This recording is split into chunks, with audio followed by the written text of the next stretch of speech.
Right. Hello, everyone. So, welcome back. And today is the second session of this month's webinar series where we are talking about uh, how we get entangled in our families and how these entangled roles impact our life. So, last week we spoke about parentification, where children at times unconsciously uh, or at times even consciously, but out of unconscious loyalty, choose to become or behave like a parent to their own parents. Today, we want to talk about either there are two kinds of entanglements we can say. One is spousification, and another is not exactly the spousification, but just getting between the parents. And how that entanglement then shows up in our life. So, when we talk about spousification, we need to look at what happens in a man woman relationship.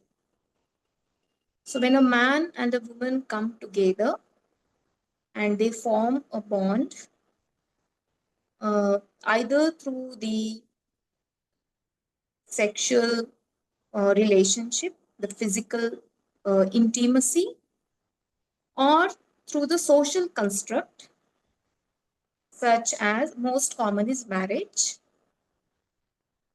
or any other form of bond where they get emotionally, mentally, and physically involved with each other.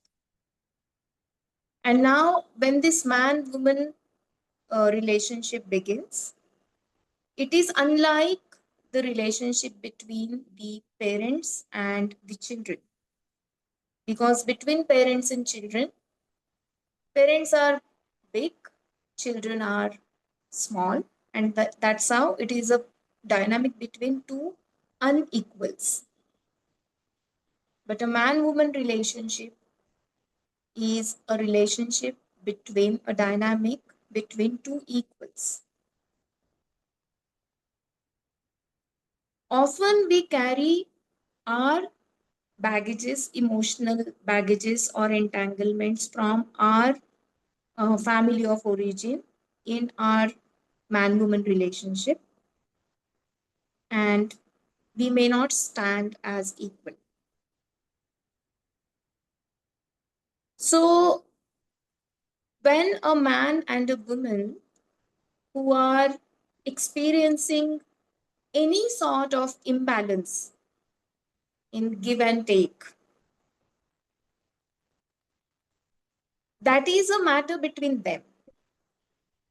Nobody can speak between a man and a woman,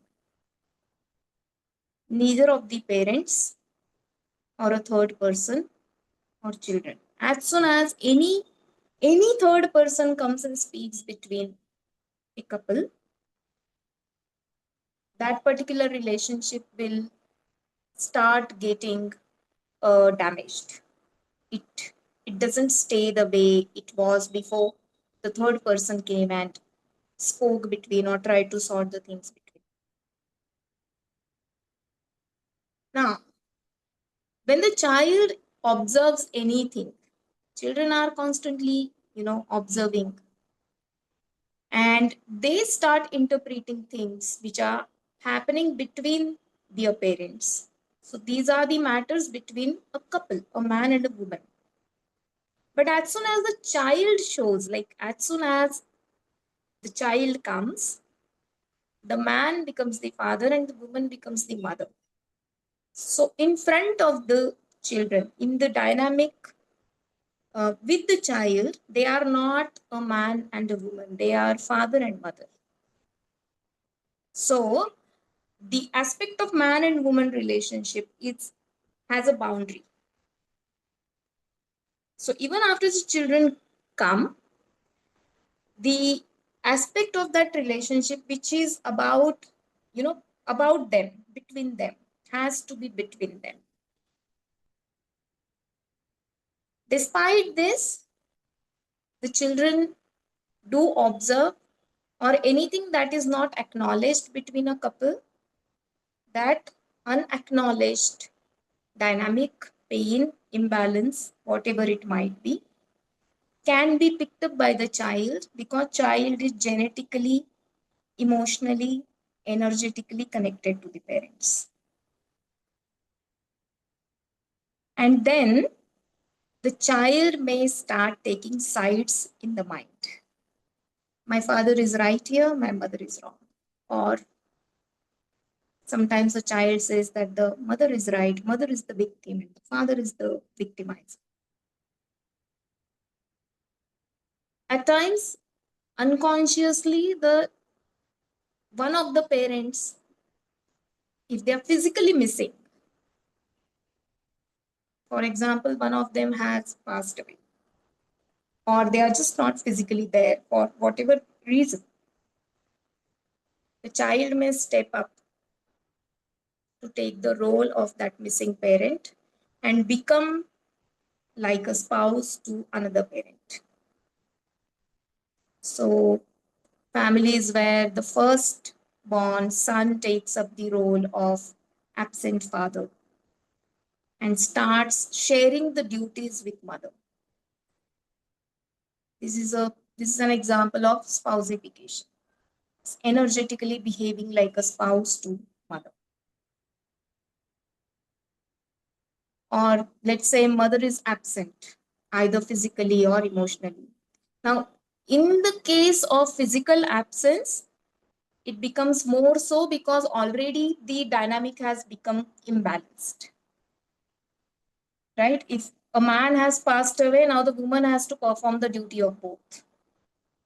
So it is already an imbalance, and the system may, pull one of the child in that, and the child may also get pulled out of their unconscious or unmet needs. And that's how the spousification can happen.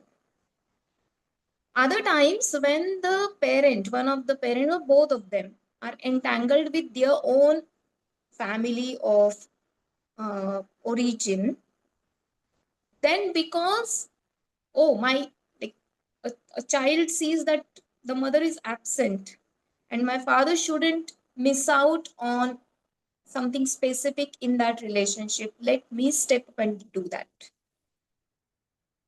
And this may seem so, uh, in a way, radical to hear, but sometimes the daughter might even sacrifice her own self to be intimate with father so that he doesn't miss out on when the mother is absent. So generally what we look at in the case of an incest, where we think the father is the perpetrator and the daughter is the victim, Constellation might reveal that there is something more happening. The mother is absent, and that's why the daughter has done. So, you know, uh, the spousification is any duty that the child does out of uh, out of the belief that my another parent shouldn't miss on to what they are missing by not having uh, their wife or their husband next to them fully there. And when that happens, the child feels extremely duty bound towards that parent. They are as though they have to be equally there.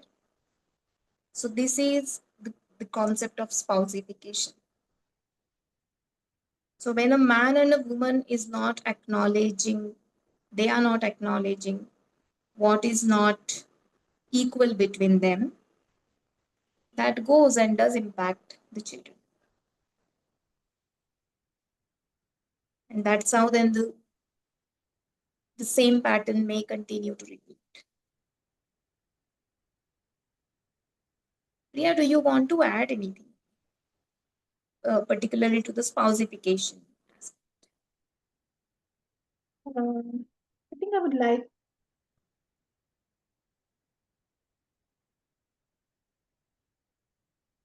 like to just share a case that came up today to get a better idea of, how does it show up in real life. Of course, we are coming to that as to what could be the impact of spousification on a person's life. So this could be like like a bridge between the two topics.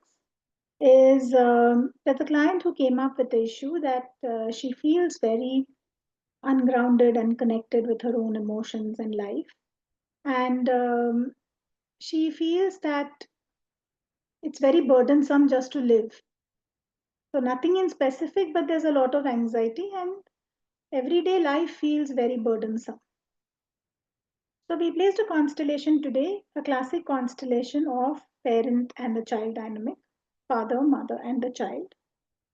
What came up in the constellation was that both parents, the mother and father, acknowledged that the relation between them was over because there was an emptiness, which is very true in her case. Like logically, also, she knows that her father was not performing the duties that a man of a family should do, and her mother had taken up a lot.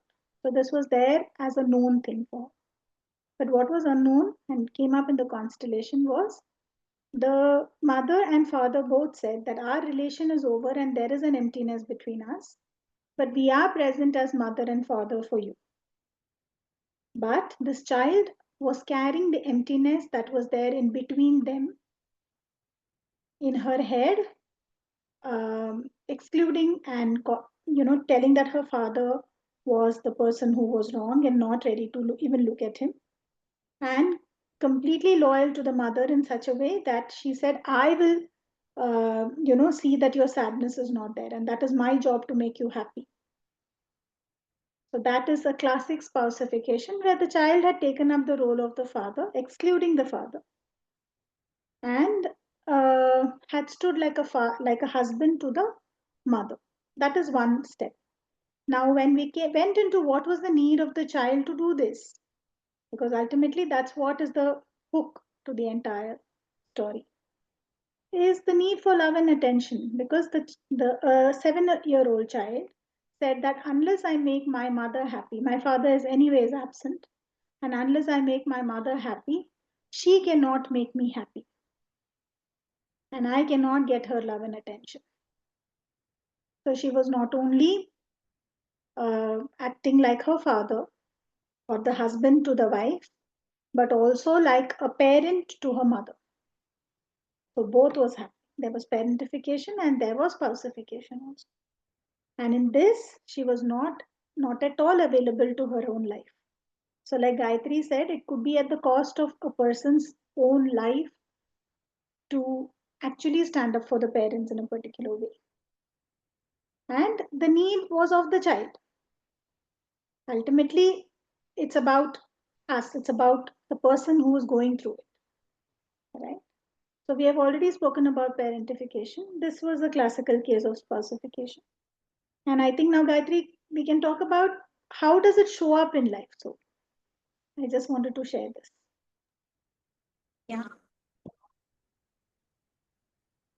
I think before that, we can also speak about how the child may be just entangled between the parents as a child only, not in a role of spouse per se, but just taking the sides in the head and thinking that one of them is right, one of them is wrong.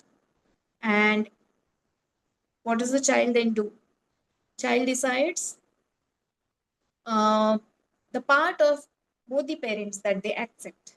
They consciously want to become that. And then they become that because I should imbibe this from my father and mother. I like it. And the part of both the parents that the child rejects. Oh, I don't like this. And I'll make sure that I don't become like you.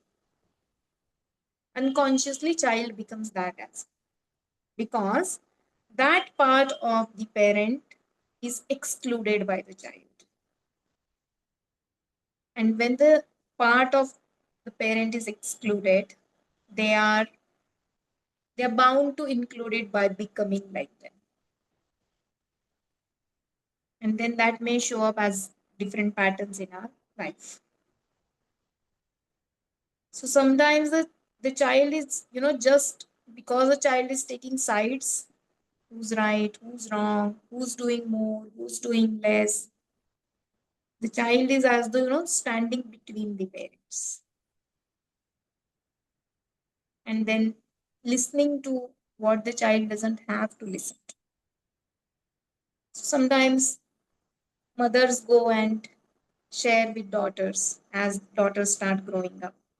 Oh, you don't know what happened when I was just married, you know, how your father used to be absent and what all the things I had to face.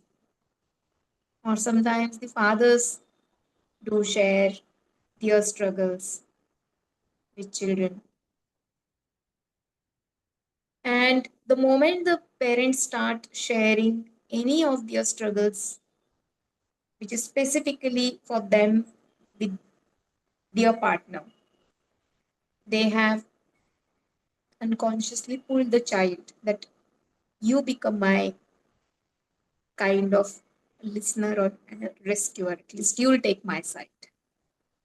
Sometimes parents pull the children in their fight and they say, now you only decide who's right, who's wrong.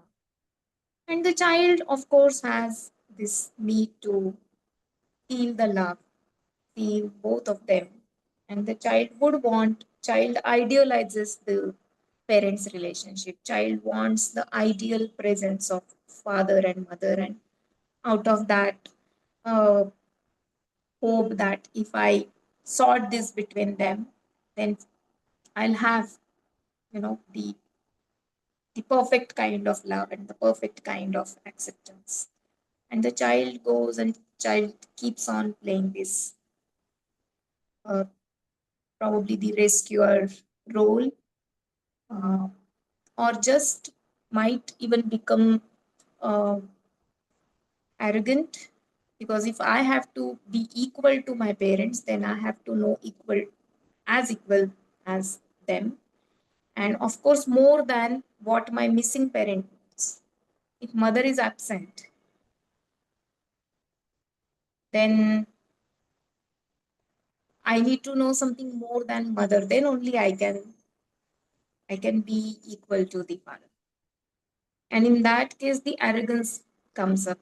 In that case, it also shows up that the child is behaving more mature than their age, which is usually rewarded.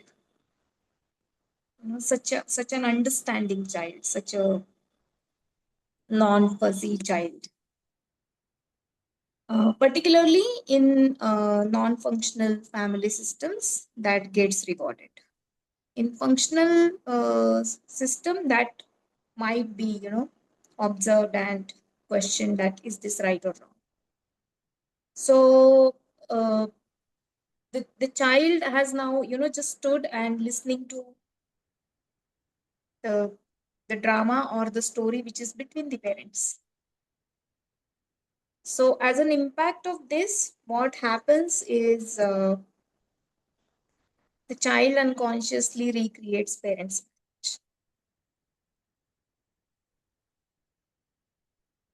So they go and they manifest the spouse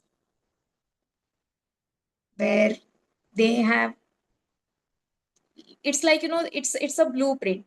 This is my parents' marriage, and that's how my marriage can look, because that's the blueprint the child grew up with. So we usually recreate our parents' marriage. So recreate our parents' marriage as in we recreate the pattern that we have observed and we have got in mind.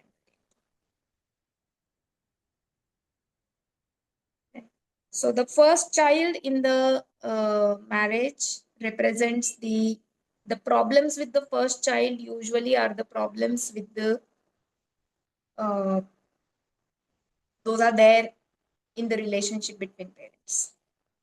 The problems of the second child mirror the problems which the parents are able to look at, or they have to, or they are able to handle, or they are trying to handle. More than they are able to, they are trying to handle, they are trying to address. And the problems with the third child are the problems which parents may not be either aware of, or they don't know what to do with. So that's how the children start representing the different sets of problems between the parents. So whatever we observe and whatever we interpret as a parent's marriage is what we recreate. So I think what we can start observing is wherever our relationship, the adult relationship, shows any pattern which we have observed between our parents. So that's one thing that happens out of entanglement with the relationship between parents or the spousification. Also, in the case of spousification, because a child is so strongly entangled that it's my responsibility to be equal to my father or mother, whoever is there, that they may feel guilty over choosing their own life.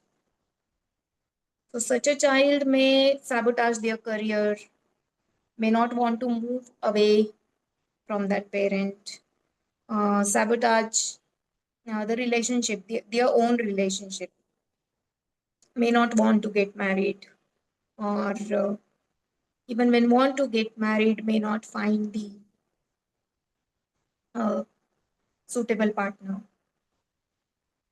And if they go ahead and do create the they do get into the relationship or a committed relationship, then they are uh, absent, because most of their energy is taken up, the spouse's place in their life is taken up by that parent.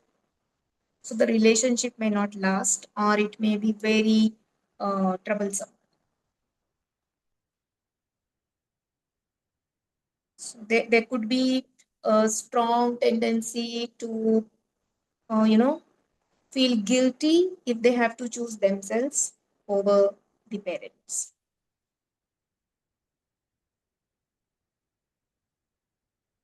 So self-sacrifice comes in different forms, and this self-sacrifice the child is more than willing to do, because the need to belong and the need to feel parents' love in whichever way it can come is a very fundamental need for the child. So I think these are the ways in which the the entangled role of being like a spouse to one of our parents can show.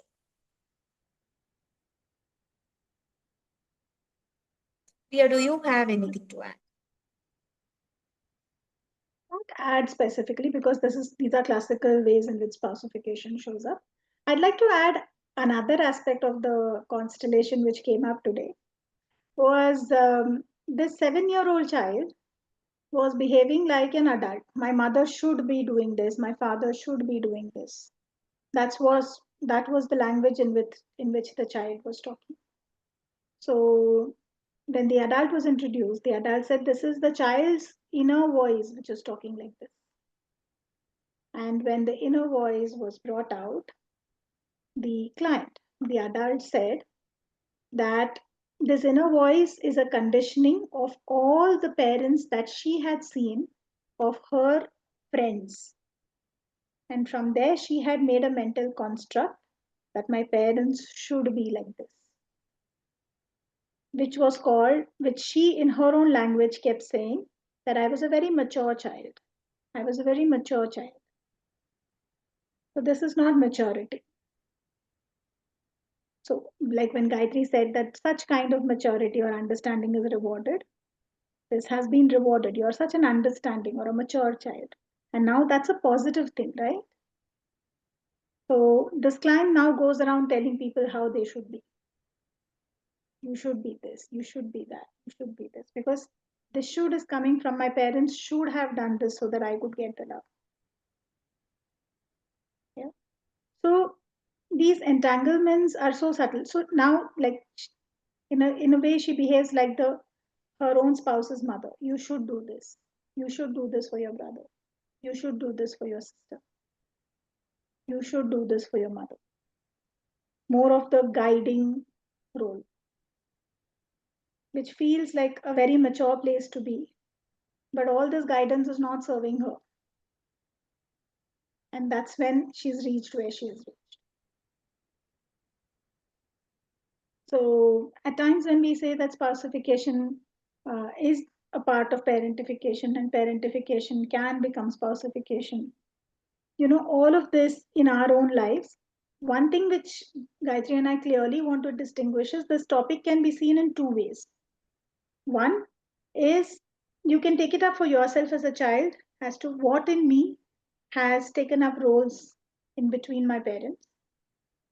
That is one way of looking at this entire topic. And the second way of looking at this topic is if you are in a married relationship or a man woman relationship and you have a child, then you can see what do I observe in my child, which is different from that of my husband and I, and what is my child trying to show, which is unconscious in our relation, because the child is trying to show that the child is an extension of this relationship. So if this can be seen in this way, then awareness uh, is really good. In fact, we started this topic with that reel on how by looking at a child, you can understand the relation between you and your spouse or you and your partner. That's what we meant to say. Because when it's a child, you want to correct, you want to fix. But if you're observant about what is my child showing, which is actually between us, then a lot of awareness can come in from there also. So there are two ways of looking at this for your own self. One is look at it as a child.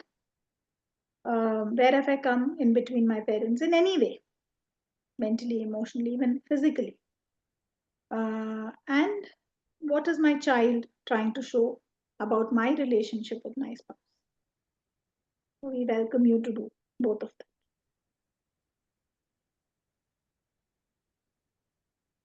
Yeah. Such entangled child also carries a deep seated resentment towards parents because they lose onto their life to this dynamic. So, even though it is their unconscious choice out of which they are doing it, they may feel angry towards parents, and uh, it creates conflicts uh, between them and the parents.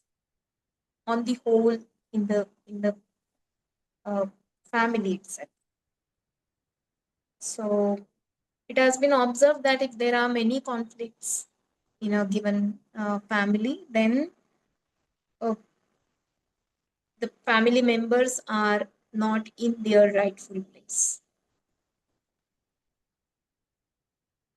So that's like one liner diagnosis. If one sits with that and starts finding out as to where they are standing in the family system, are they in their rightful place? And if not, they start acknowledging what's happening and taking their rightful place, starts that shift that everybody starts getting their right place. So that's how at times, just one person who's doing their self work and they start noticing shift in the, you know, um, for everybody. They start noticing that many subtle things start shifting between the siblings or between one of the siblings and parents, because even one person taking the right place will kind of mm, create a flow for others to seek their right place. That's what can happen. So I think with this we can stop here.